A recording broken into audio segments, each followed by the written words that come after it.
பிரிட்டன்ல இஸ்லாமோஃபோபியோக்காக ஒரு அஃபீஷியலான ஒரு டெஃபினேஷனை கொடுக்க போவதாக இன்றைக்கு அந்த அரசு அறிவித்திருக்கிறது. அதற்கு எதிர்க்கட்சியான கன்சர்வேட்டிவ் கட்சி எதிர்ப்பை தெரிவித்திருக்கிறது. அவங்க என்ன சொல்றாங்கன்னா, அப்படி ஒரு டெஃபினேஷன் கொண்டு வரப்பட்டால் இந்த கருத்து சுதந்திரம், அதாவது பேச்சு சுதந்திரம் என்பதும் போய் அதற்கான ஒழுங்கு நடவடிக்கைகளும் கூட அது எடுக்கப்படாமல் போவதற்கான வாய்ப்புகள் இருக்கிறது அப்படின்னு எதிர்ப்பு தெரிவிச்சிருக்காங்க. அதாவது இது எதை ஒட்டி இதெல்லாம் இந்த சம்பவம் எல்லாம் வந்ததுன்னா, எலான் மஸ்க் ஒரு ட்வீட்டை ஒன்று போட்டிருந்தாரு. அதில் என்ன சொல்லியிருந்தாங்கன்னா, பாகிஸ்தானிலிருந்து ஊடுருவிய நபர்கள் பலர் வந்து இங்கே இருக்கக்கூடிய வெள்ளைக்கார பெண்களை மீது பாலியல் பலாத்காரம் செய்திருக்கார்கள். கிட்டத்தட்ட ஒரு 2,50,000 பெண்கள் வந்து இதனால் பாதிக்கப்பட்டிருக்கிறார்கள்.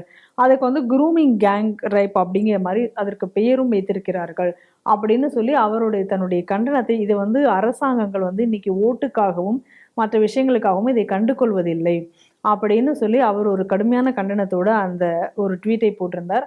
அதை தொடர்ந்து அங்கே வந்து இது குறித்த சம்பவங்கள், சர்ச்சைகள் இதில் வந்து வெளியாக வரும்பொழுது இதைக்காக வந்து, ஏன்னா இன்னும் சொல்லப்போனால் அங்கே இந்த மாதிரியான இஸ்லாமியர்களை எதிர்த்து சம்பவங்கள் ஏதாவது நடக்கும் பொழுது அதை எதிர்த்து போராடுபவர்கள் மீது வழக்கு தொடுக்கப்படுவதும், அந்த யார் சம்பவத்தில் ஈடுபட்டார்களோ அவர்களை கண்டு கொள்ளாமல் விடுவதும் தொடர்ந்து அதிகரித்து வருவதையும் இப்போ பார்க்கிறார்கள். அதனால் மொத்தத்தையும் எதிர்த்து இப்போ இந்த ஒரு டெஃபினேஷன் வேற இப்போ கொண்டு வந்து விட்டால் இன்னும் நிலைமை மோசமாகும் என்று இப்போ அதை எதிர்க்கட்சிகள் எதிர்க்க தொடங்கியிருக்கிறார்கள். ஐநால இஸ்லாமோஃபோபியாங்கக்கூடியதை பயன்படுத்தும் போதே இந்த விஷயத்தை பற்றி இதே ஸ்ரீ டிவியில் நான் தான் சொன்னேன். இது வந்து உலகம் முழுக்க இது ஒரு பிரச்சனையை ஏற்படுத்தும்னு சொல்லியிருந்தேன். அதன் தொடர்ச்சியை தான் நம்ம இப்போ இதில் பார்த்துக்கிட்டு இருக்கோம். முதல்ல எதை புரிஞ்சுக்கணும் அப்படின்னு சொன்னால், ஒரு துலுக்கம் ஒரு பிரச்சனையை பண்ணுவான். பிரச்சனையை பண்ணி அவன் மீது நடவடிக்கை எடுத்தால் அவன் துலுக்கன் என்ற காரணத்தினால் அவன் மீது நடவடிக்கை எடுக்கப்படுகிறது அப்படின்னு அழுவதற்காக. இப்போ நம்ம ஊரில் கூட பல இடங்களில் நடக்குது.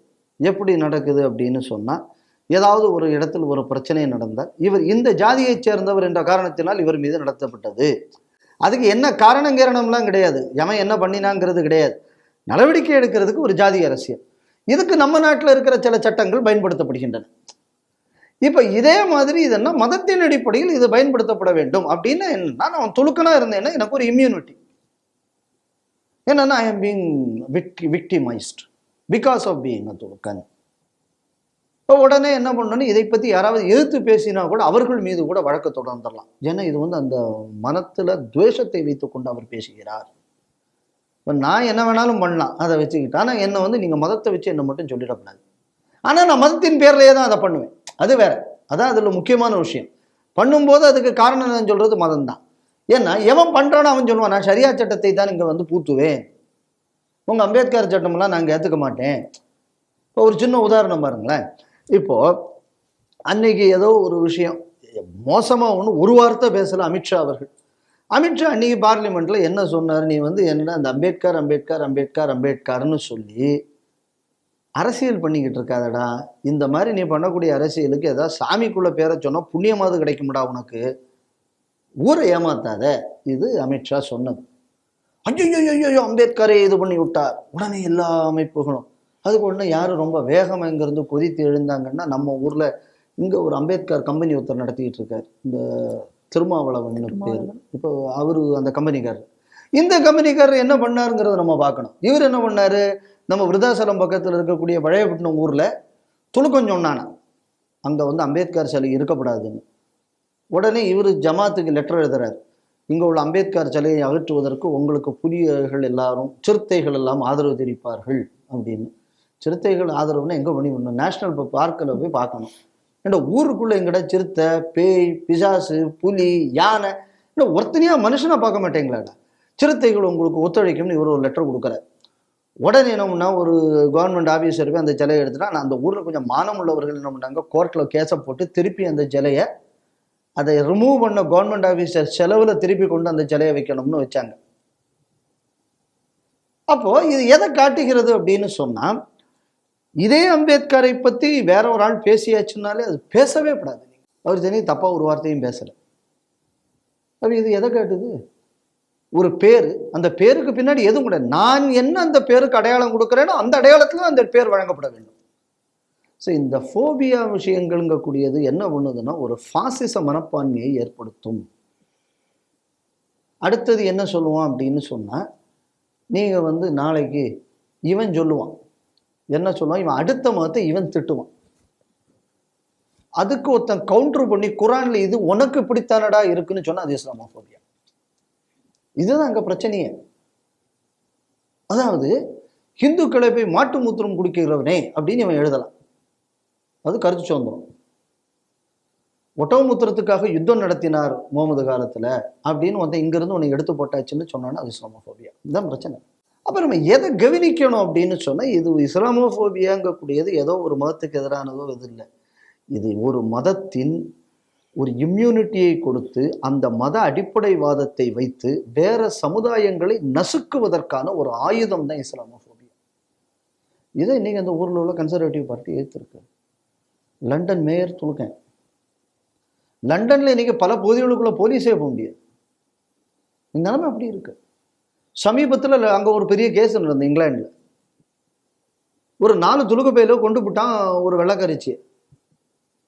அவ அப்பன் வீட்டுல போய் மீட்கிறதுக்கு உள்ள போறான். ட்ரெஸ்பாஸ்ன்னு இந்த அப்பன் மேல கம்ப்ளைண்ட். Case was registered. தன் குழந்தைய மீட்க போயிருக்கான், அவன் கஸ்டடியில் இருந்து, அதுக்கு ட்ரெஸ்பாஸ் கேஸ். ஏன்னா அந்த ஏரியா துலுக்கன் டாமினன்ட்.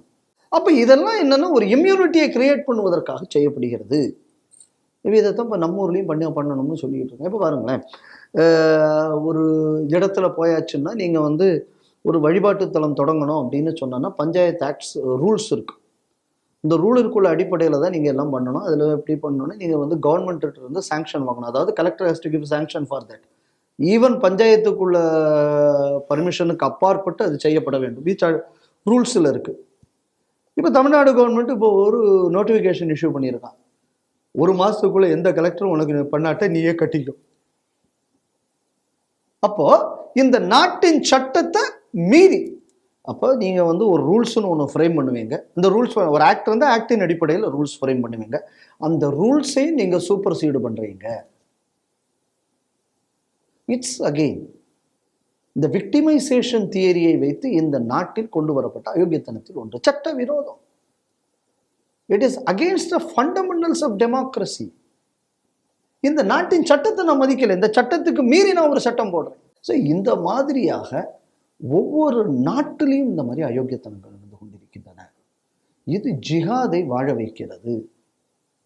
இன்னைக்கு அவன் சொல்றேன், நான் அவ்வளவு பயனுள்ள இதை முன்னே ஆரம்பத்துல தான் நான் சொல்றேன், இந்த இமிகிரேஷன் பாலிசின்னு சொல்லி எவன் உள்ளெல்லாம் கொண்டு விட்டு இவனுங்க வந்து யூரோப்பை அழிச்சிட்டானுங்க. இப்போ பங்களாதேஷ்ல இருந்து நம்ம ஊருக்குள்ள கூட்டு வந்து அழிச்சுக்கிட்டு இருக்கானுங்க.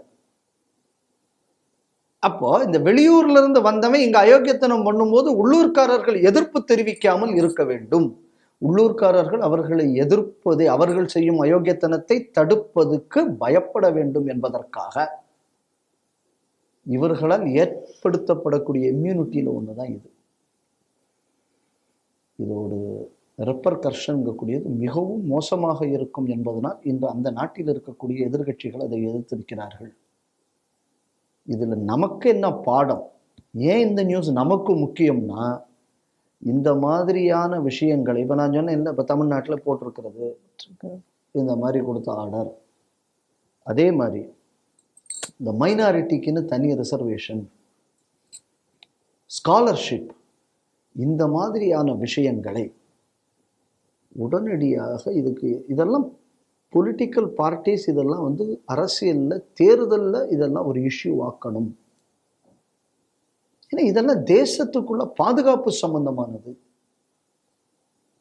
அந்த மாதிரியான ஒரு போக்கு நம் நாட்டில் வராவிட்டால், அங்க நடந்தது நம்ம நாட்டிலையும் பலவிதமா நடந்துகிட்டு தான் இருந்தது, அது இன்னும் வேகம் பெறாமல் இதை தடுக்க முடியும், தடுக்கப்பட வேண்டும்.